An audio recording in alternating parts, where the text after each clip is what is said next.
Hello everyone. So the topic we are discussing today is heart failure. So let me first tell you the classification based on EF. EF yani ejection fraction. So first of all we have HF, REF. That is heart failure with reduced ejection fraction. How much is the ejection fraction here? It is less than 40%. So less than 40% ejection fraction is your heart failure with reduced ejection fraction. This one is known as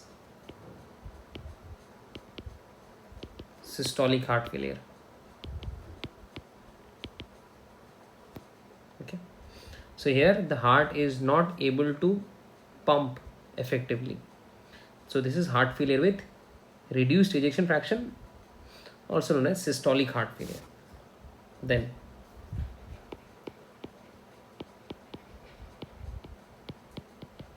this is heart failure, HF, heart failure with preserved ejection fraction, P for preserved ejection fraction.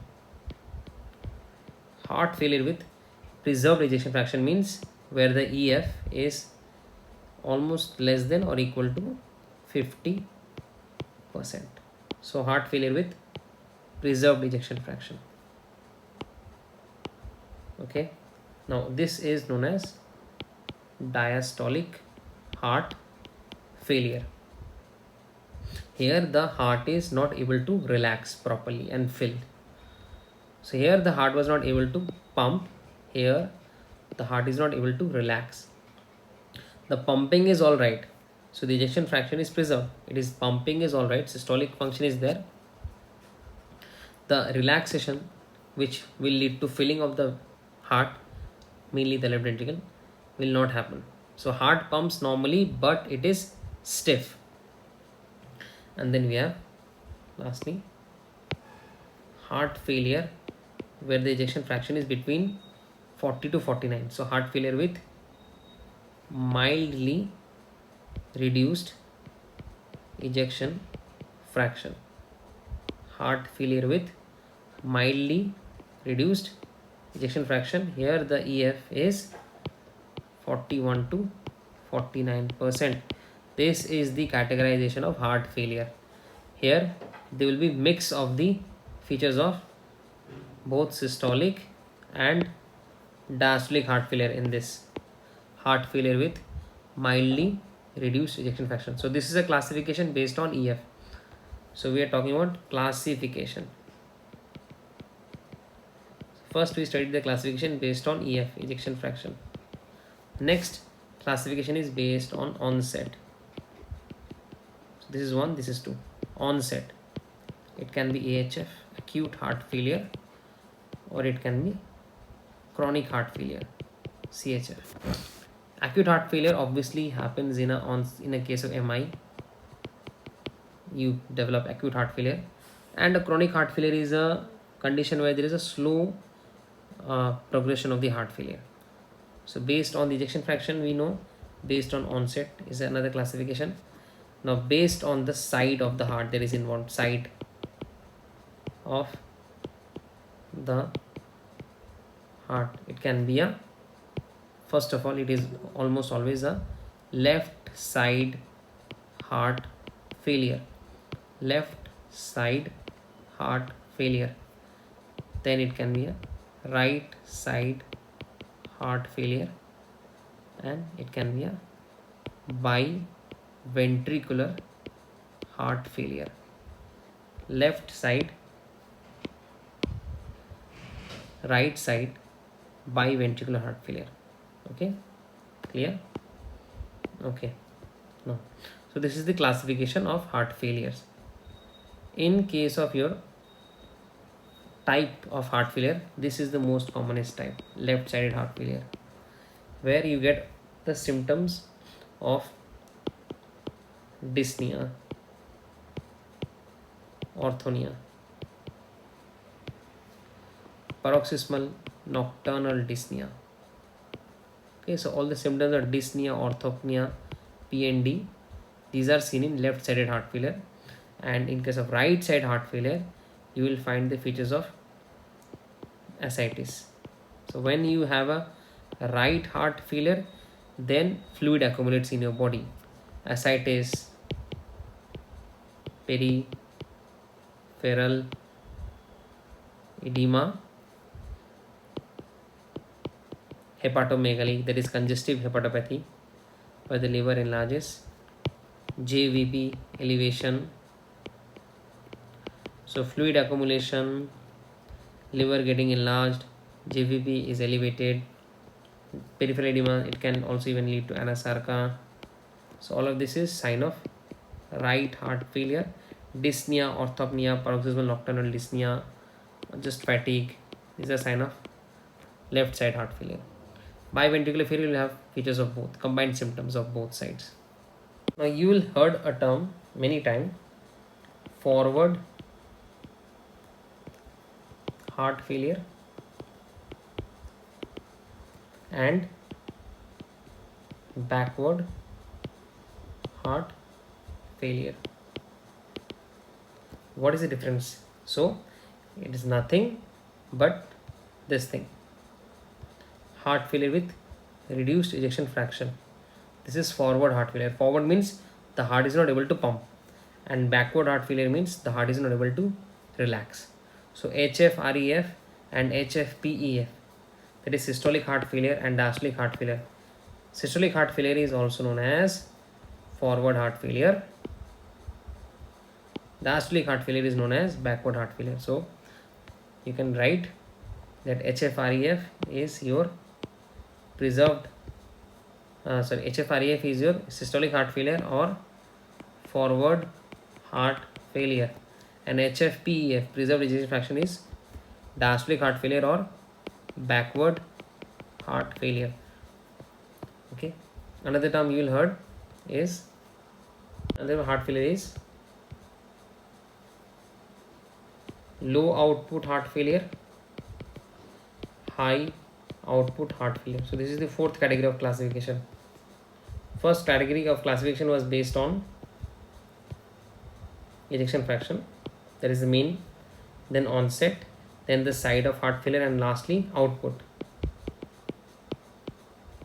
So these are the four ways to classify heart failure: ejection fraction, onset, side of the heart involved, and output.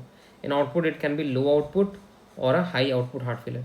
The low output heart failures are the heart failures like these. All of them, whatever we have discussed, they are all low output heart failure. So both left side, right side, biventricular failure, they are all low output heart failure. AHF, CHF, EF of all types. EF of all types is all low output heart failure because the amount of output is low. But in high output heart failure, the heart is actually right. The heart is absolutely all right in high output heart failure. The heart is absolutely all right. But even if the heart is all right, it is not able to meet the demand of tissues. It is not able to meet the demand of tissue. What is the tissue demand? What the tissue is demanding? The tissue is demanding oxygen. So tissue is demanding for oxygen. It is telling the heart ki, bro, I need oxygen. So give me oxygen. So heart is pumping, high output, but still the oxygen demand is not met because high output heart failure happens in case of anemia, mostly severe anemia. So in a severe anemia patient, there will be high output heart failure. Okay, and another condition where there is a high output heart failure is beriberi. Okay, remember severe anemia and beriberi. Beriberi also remember, beriberi is due to vitamin B1 deficiency, thiamine deficiency. Can you tell me what are the other deficiencies that is seen with thiamine? What are the other conditions seen with thiamine deficiency? So first of all, let me tell you that beriberi is of two types, dry and wet. I think you remember there are two types of beriberi. Dry beriberi is nothing but peripheral, what? Peripheral neuropathy. Dry beriberi is peripheral neuropathy. What is wet beriberi? Wet beriberi is the cardiac involvement. So yes, when we say that in beriberi there is high output heart failure, we meant to say wet beriberi. In wet beriberi, there is high output heart failure. Because of the high output heart failure, high output, we will have dilated cardiomyopathy. It's not necessary, they can be dilated cardiomyopathy, but high output heart failure will definitely happen. Okay, and I was asking you what other than beriberi happens in B1 deficiency. So beriberi is one clear, wet, dry. Wet is the cardiac involvement one, and dry is nothing but your peripheral neuropathy, where it's a involvement of both sensory and motor, both sensory and motor neuropathy. It is a sensory motor neuropathy which is symmetrical. It's a symmetrical sensory motor neuropathy. Okay, there will be predominantly involvement of the lower limbs. It will predominantly involve the lower limbs, symmetrical involvement. There will be weakness as well as wasting of the muscles. And dry beriberi, cardiac beriberi, wet beriberi we know. And other than that, one is Wernicke's encephalopathy, another one is Korsakoff psychosis. Wernicke's encephalopathy is acute. This one is acute. Okay, first difference, it is acute. It is acute neuropsychiatric symptom, psychiatric syndrome. It is acute neuropsychiatric syndrome, whereas Korsakoff psychosis is chronic. So main difference is acute versus chronic. It's a chronic condition which develops following Wernicke's encephalopathy. Okay, acute is Wernicke's encephalopathy, and chronically patient develops Korsakoff psychosis. Both of them are seen with alcoholic patients. Both of them are seen in alcohol consumption patients because they develop B1 deficiency, where the acute condition, that is Wernicke's encephalopathy, is characterized by this three conditions: confusion, ataxia and ophthalmoplegia. Okay, CAO, confusion, ataxia, ophthalmoplegia. Which paralysis it will be? Mostly ophthalmoplegia, lateral rectus palsy. Okay, so Wernicke's encephalopathy is confusion, ataxia and ophthalmoplegia, whereas chronic condition, that is Korsakoff psychosis, is characterized by confabulation. Confabulation, that is the whatever image or whatever things these people see, they create a fabricate memory of that. It is reversible. This one is reversible, but this one is irreversible. Okay, it's a chronic condition following encephalopathy. There is a severe memory impairment characterized by confabulations, and it is irreversible in most cases. Okay, I was telling you that high output heart failure develops in severe anemia, SA in short. I have wrote down severe anemia and beriberi, BB short में लिख दे रहा हूँ. Severe anemia and beriberi, and thyroidism, hyperthyroidism, excessive thyroid hormone. Obviously you understand, excessive thyroid hormone will cause hyperdynamic state, lot of circulations. So severe anemia, beriberi and hyperthyroidism, they are associated with high output heart failure. Let us discuss the pathophysiology. PP, I'll write in short, pathophysiology of heart failure. Okay, there is some problem in the background, like the person has ischemia, this ischemic heart disease, hypertension, or valvular heart disease, something, or cardiomyopathy, short में CMP. So there is something in the background. So this is the first event. So this HF heart failure, first thing is the initiating event. This is known as initiating event. Okay, initiating event is also known as cardiac insult. So there is a initiating event or cardiac insult like ischemia, hypertension, valvular heart disease, cardiomyopathy. Second event after this cardiac insult or initiating event, next is decrease in the cardiac output. Okay, decrease in cardiac output happens both in systolic heart failure as well as in diastolic heart failure. Systolic heart failure में the cardiac output will decrease due to decreased contractility. So decreased ejection fraction will lead to decreased cardiac output, and in diastolic heart failure it will decrease due to the impaired filling. So fill ही नहीं होगा तो क्या pump करेगा? Small amount of blood is getting filled, so how much it will pump? Okay, so both in systolic and diastolic heart failure there is decrease in the cardiac output.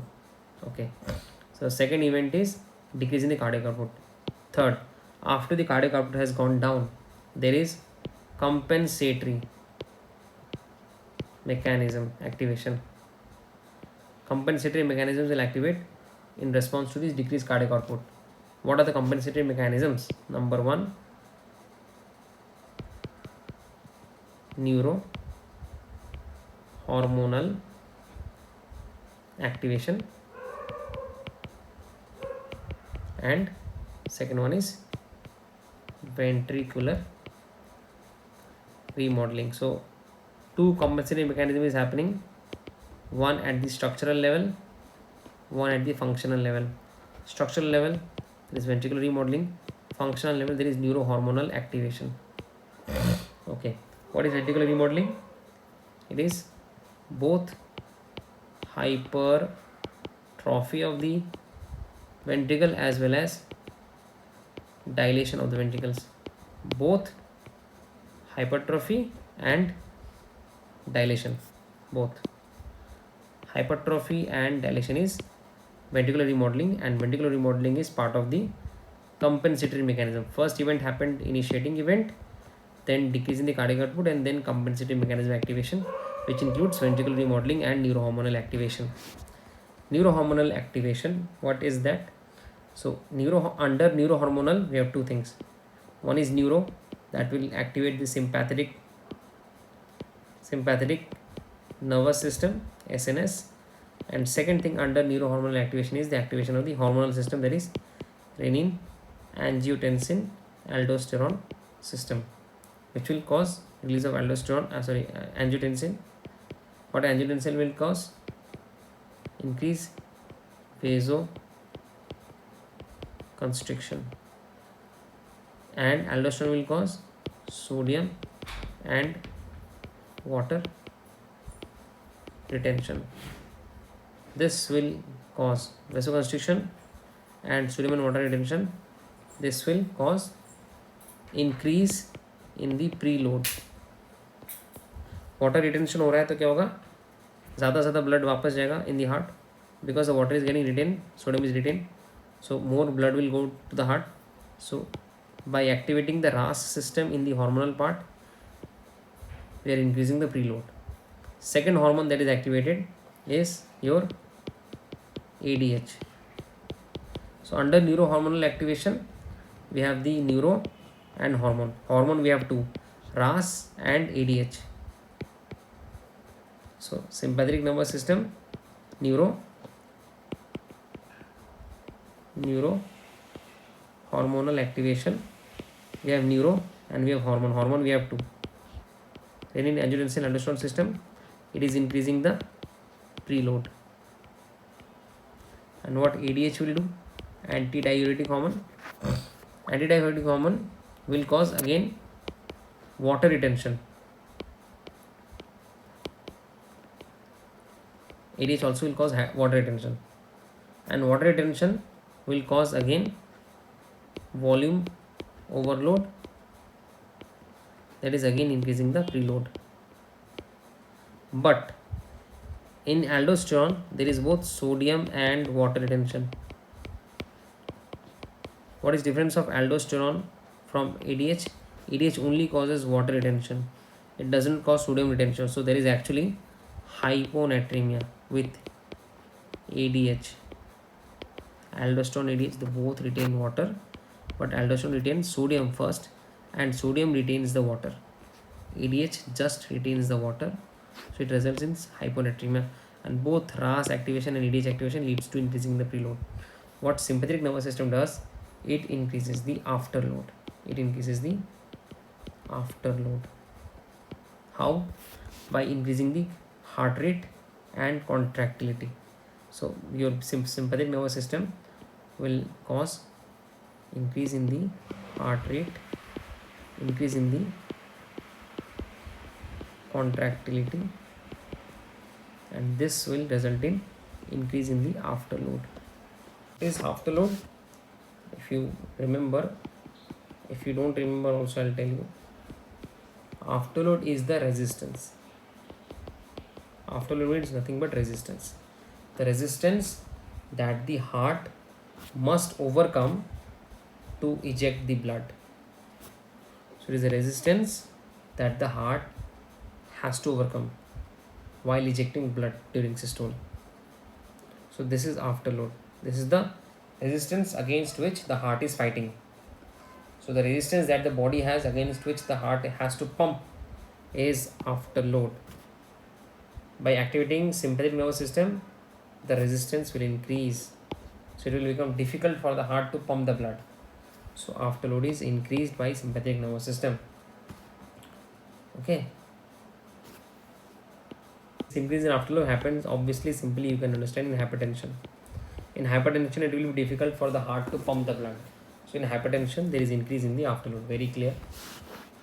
Aortic stenosis, AS. Obviously left ventricle will have difficulty to pump the blood. In aortic stenosis also the resistance will increase. Afterload is nothing but resistance. So afterload is resistance against the tissues to pump the blood.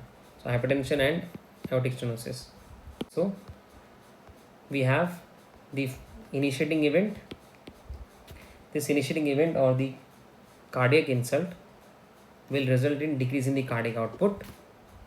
This decrease in the cardiac output will activate the compensative mechanisms, neurohormonal activation like SNS and RAS and ADH. RAS ADH will cause increase in the preload. They will increase the preload. RAS and ADH, they will increase the preload.